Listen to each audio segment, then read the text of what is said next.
Welcome back, everybody, for another deep dive. And today we're doing something a little bit different. Oh, Yeah. Well, you see, it's AI and social media and cozy mysteries. okay. How does that all fit together? I know, right? It sounds crazy, but the source material actually makes some really interesting connections to the Wizard of Oz. Oh, wow. Yeah. Yeah. So just imagine Dorothy and her journey, but instead of Kansas, it's like the digital world, and instead of the Wicked Witch, it's like a shadowy corporation controlling everything behind the scenes. Hmm. That's a pretty wild reimagining. Yeah, it is. And Yeah. it's Huh. well, I think it's actually a pretty clever way to explore some of the anxieties we have about technology, like, data privacy, algorithms, all that stuff. Right. Yeah. It's like taking this familiar story and plugging it into the digital age. Exactly. And it's well, our sources actually suggest calling this corporation Omnicorp. Omnicorp. Yeah, Omnicorp. It's like they're everywhere, controlling social media platforms, AI algorithms, all of it. So they're like the puppet master pulling the strings. Yeah, and it's not even like they're doing anything overtly evil. Hmm. It's more like this subtle manipulation. They're using data to shape perceptions and exploit our anxieties. It's like they're creating the illusion of choice, but really they're steering us in a particular direction. Exactly. And it makes you wonder, is the real Emerald City just the carefully curated reality we see on our screens? Right. It's like we're all chasing after likes and followers instead of real connection. Exactly. And so the question is, how do we translate all of this into a compelling, cozy mystery series? Well, the source material envisions a modern-day Oz set in a small town called Emerald Hills. Emerald Hills. Yeah, and it's a place where, you have this clash between the digital world and the real world. Okay, so it's like the illusion of the digital world meeting the grounded reality of a small town. Right. And just like in the original Oz, we have a cast of characters who embody both the anxieties and the hopes of this new digital landscape. Okay, let's meet these modern day Oz inhabitants. Then what I thought was really interesting was how the characters aren't just like carbon copies of Dorothy and her friends.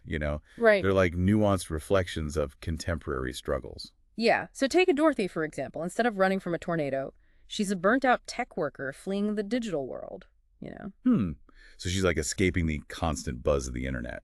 Exactly. And she arrives in Emerald Hills seeking solace and a sense of belonging. So it's like she's yearning for that simpler time, just like Dorothy in the original story. Exactly. But this time, home isn't so much a physical place as it is a mental state.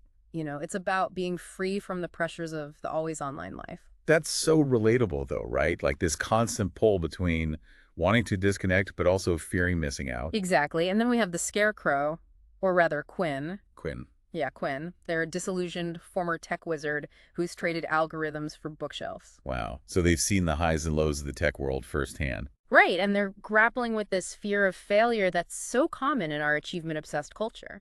It's like they bought into the whole move fast and break things mentality, but then got burned by the system. Exactly. And so their journey in Emerald Hills is about finding a new sense of purpose, a way to use their knowledge for good. Right, without getting caught up in the relentless pursuit of innovation for innovation's sake. Exactly. And what about the Tin Man?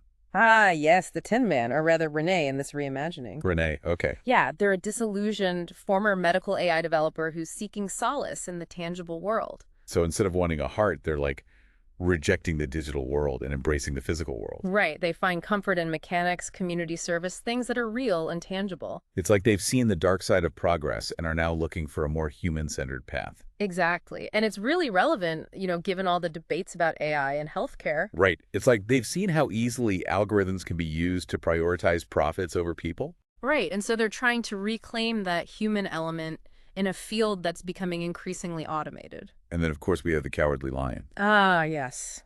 The Cowardly Lion, or rather Leo. Leo. Yeah, and instead of seeking courage, they're a former social media influencer who's struggling with the gap between their online persona and their real life anxiety. Oh, wow. That's so relevant today, right? Yeah, Like we're all curating these perfect online identities. exactly. And so Leo's journey is about finding the courage to be vulnerable, to shed that mask and embrace their true self. It's a reminder that the wizard behind the curtain is often just another filter, Another carefully crafted narrative. Exactly. And it's a powerful message, especially for younger generations who are growing up in this hyper-connected world. Right, where social media validation can feel like everything. Exactly. So we've got Dorothy, Quinn, Renee, and Leo all struggling with these very real anxieties about technology. Right. But who's the real villain of the story? Who's the wicked witch of this digital Oz? Well, that's where it gets really interesting. Instead of a cackling witch in a pointy hat, we have something far more insidious, a corporation called Omnicorp. Omnicorp again? Yeah, they're not just controlling the technology, they're shaping society through algorithms. That's scary. It is. It's like they've taken the concept of the panopticon and turned it into a digital reality. So every click, every search is being tracked and analyzed. Exactly. And it makes you wonder, is free will just another illusion in this modern Oz? Wow.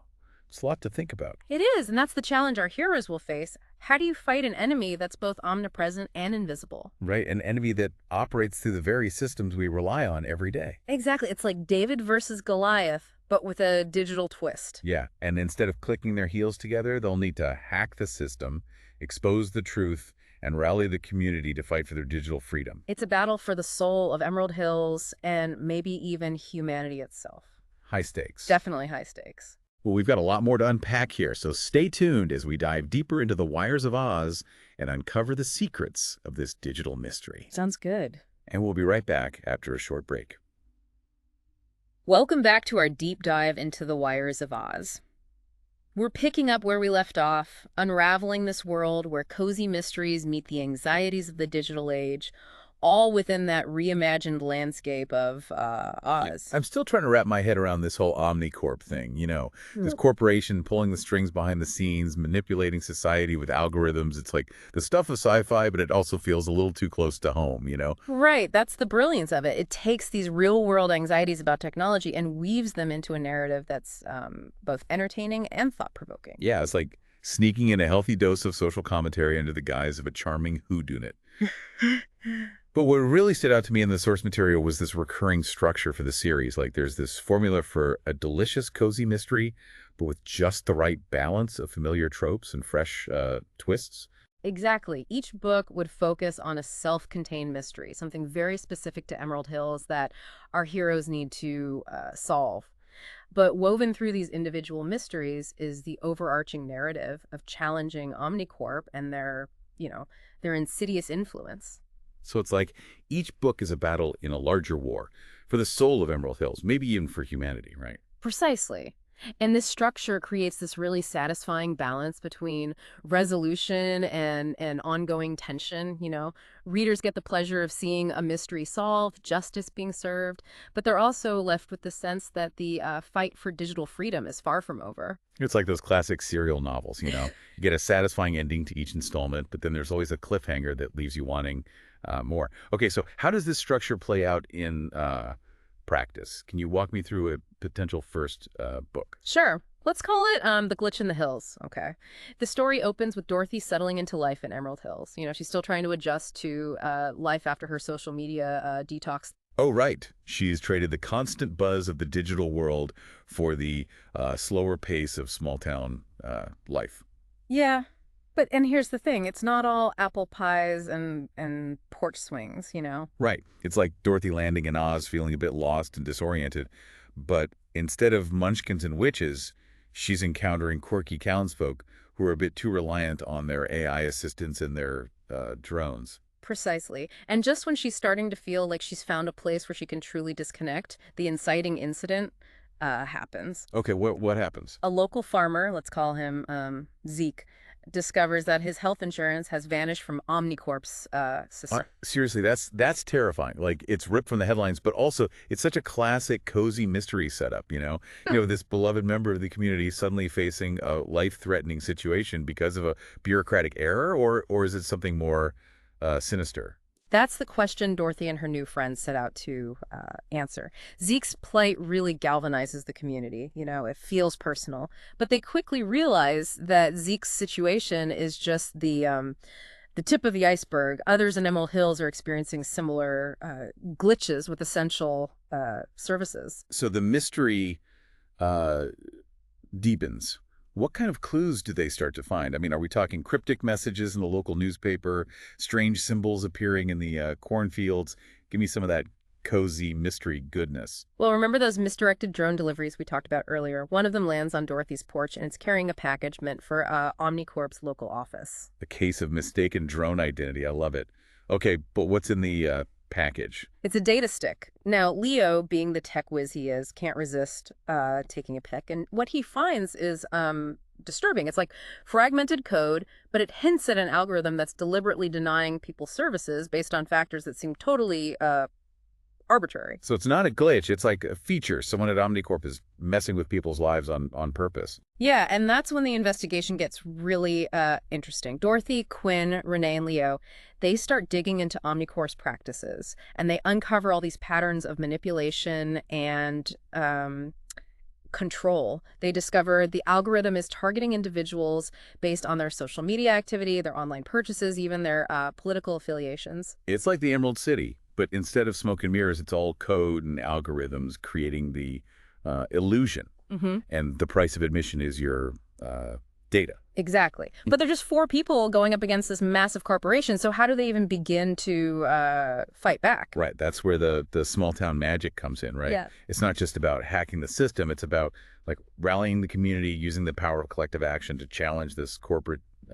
You got it. Ugh. They start by organizing town hall meetings, going door to door to talk to people who've been affected by the algorithm. They use their individual skills to empower others, teaching them how to protect their data, how to spot manipulation, and how to make their voices heard. It's like the townspeople coming together to fight back against the Wicked Witch. Yeah. Right. They might not have magic slippers or flying monkeys, but they have their wits, their courage, and the power of their community. And as they're doing all of this, we see our characters growing, you know? Dorothy finds her voice and becomes a leader who inspires others to take action. Quinn learns to channel their outrage constructively, using their peck skills to build tools that can help people fight back against the algorithm. Renee finds a renewed sense of purpose, using their medical knowledge to help those who've been denied healthcare.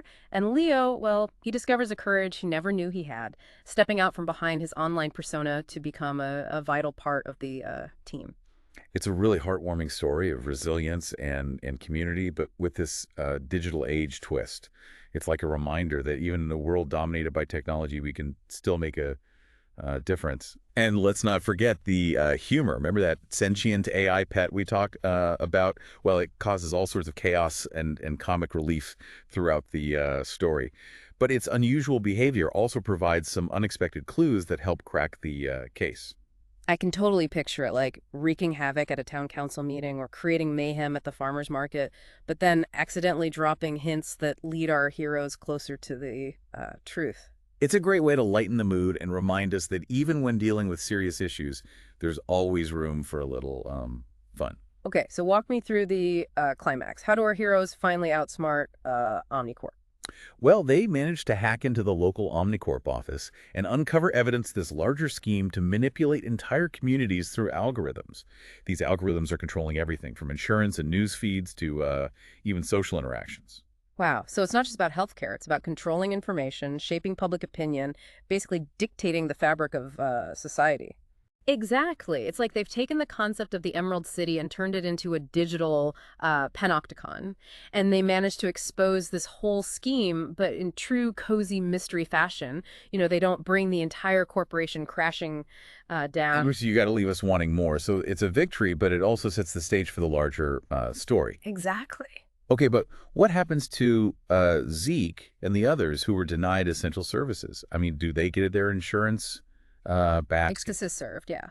Zeke and the others get the help they need, and the community comes together to create a safety net for anyone who might be targeted in the future. It's like this reminder that even if we can't dismantle the entire system, we can still make a difference in our own communities, you know? We can fight for those who are vulnerable, hold corporations accountable, and work together to create a more just and equitable world. And that's the power of this concept. It's not just about solving mysteries. It's about building community, about reclaiming agency, and about reminding ourselves that even with all this technology, the human spirit can prevail. Wow, the glitch in the hills sounds like the perfect blend of cozy charm and thought-provoking social commentary. But I have a feeling Emerald Hills has more stories to tell. Oh, absolutely. Each book in the series would follow a similar structure, a new mystery, new challenges, new opportunities for our heroes to grow, and for the town of Emerald Hills to become this beacon of hope. A beacon of hope in a digital world. I like that. Yeah. So what else is in the source material? All right, so we're back for the final part of our deep dive into The Wires of Oz. We've met the characters, explored the setting, and gotten a taste of those delicious, cozy mysteries. I'm almost tempted to pack my bags and move to Emerald Hills myself.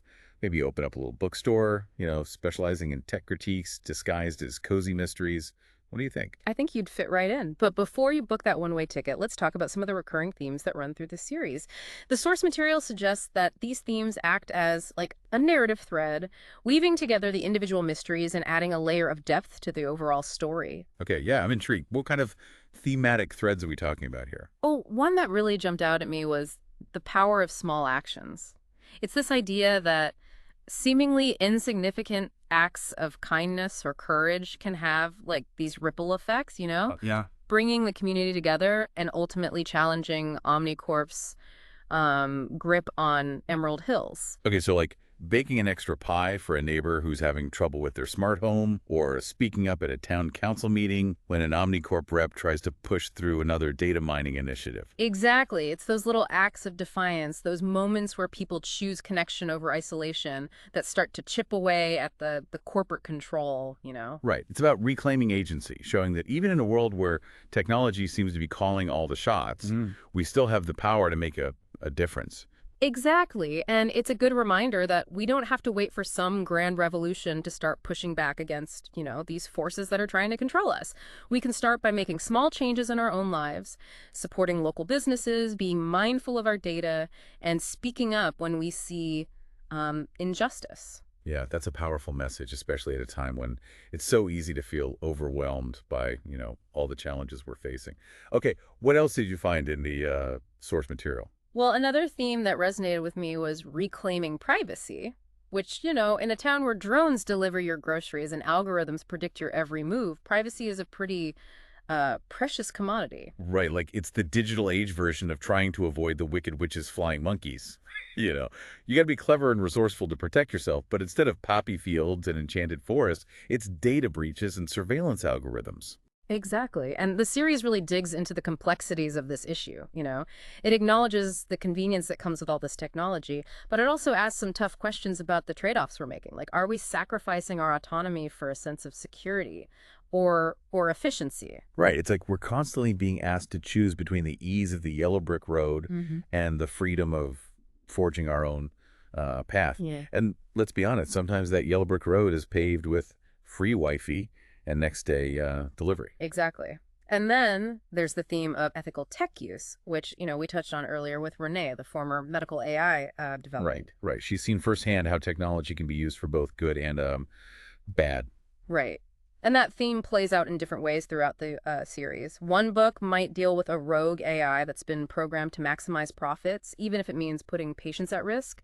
Another might explore the ethical implications of genetic engineering or the use of surveillance technologies in law enforcement. Wow, so it's like the series is holding up a mirror to all of our anxieties about the rapid pace of technological advancement. And it's asking us to really think critically about the choices we're making, both as individuals and as a society. Exactly. And it does this in a way that's really engaging and thought-provoking, but without being preachy or too technical. It's this reminder that we all have a role to play in shaping the future of technology. Yeah. We can demand transparency from the companies that are developing these technologies, support research that prioritizes ethical considerations, and choose to use technology in ways that benefit humanity. Right, like the series is saying, sure, you can click your heels together 3 times and wish for a simpler time, but ultimately it's up to us to create the world we want to live in. Exactly. Oh, and there's one more theme I wanted to mention. It's one of the most heartwarming ones, actually. Intergenerational wisdom. Oh, I like that. Yeah. It's this idea that the older residents of Emerald Hills, those who remember a time before Omnicorp's dominance, they hold this valuable knowledge that can help the younger generation navigate the challenges of the digital age. So it's like, Miss Maybelline the librarian, with her stacks of dusty books and her sharp wit, becoming a mentor to Dorothy and her friends, teaching them about the importance of analog skills, the power of community, and those enduring values that, transcend the digital divide. Exactly. There's this beautiful sense of continuity, of passing the torch, of the past informing the present. It's a reminder that we don't have to reinvent the wheel. There's so much we can learn from those who came before us, from the wisdom of the elders, from the stories they tell, from the traditions they uphold. Right, like the series is saying, sure, technology can connect us in amazing ways, but it's those human connections, those face-to-face interactions, those shared experiences that really bind us together. And those connections are what give us the strength to resist those forces that are trying to divide us, to manipulate us, to control us. It's the power of community, of solidarity, of love that ultimately triumphs over, the coldness and impersonality of algorithms and data uh, points. Wow, that's a message that really resonates, especially in a time when so many of us are feeling disconnected and isolated. It's a reminder that we're not alone in this struggle. There are people who care about us, people who are fighting alongside us, and people who are willing to share their wisdom to help us get through. And that's the beauty of The Wires of Oz. It's a story that offers hope, a story that reminds us that even in the face of all this technology, we still have the power to choose connection over isolation, authenticity over illusion, and community over corporate control. It's a story about reclaiming our humanity in the digital age. That's a perfect note to end on. Well, thank you for joining us for this deep dive into the Wires of Oz. It's been quite a journey. It has. And I, for one, am really excited to see where this series goes. Me too. I think it has the potential to be something really special. Yeah. And who knows, maybe we'll even see it on bookshelves soon. I wouldn't be surprised. There's definitely an appetite for these kinds of stories that explore the intersection of technology and humanity in a way that's both entertaining and thought-provoking. Right. Well, that's all the time we have for today, folks. But until next time, keep exploring, keep questioning, and keep clicking those heels together. You never know where they might lead you. Hopefully somewhere with a strong sense of community and a healthy dose of skepticism about the promises of the digital age. Right. We'll see you next time.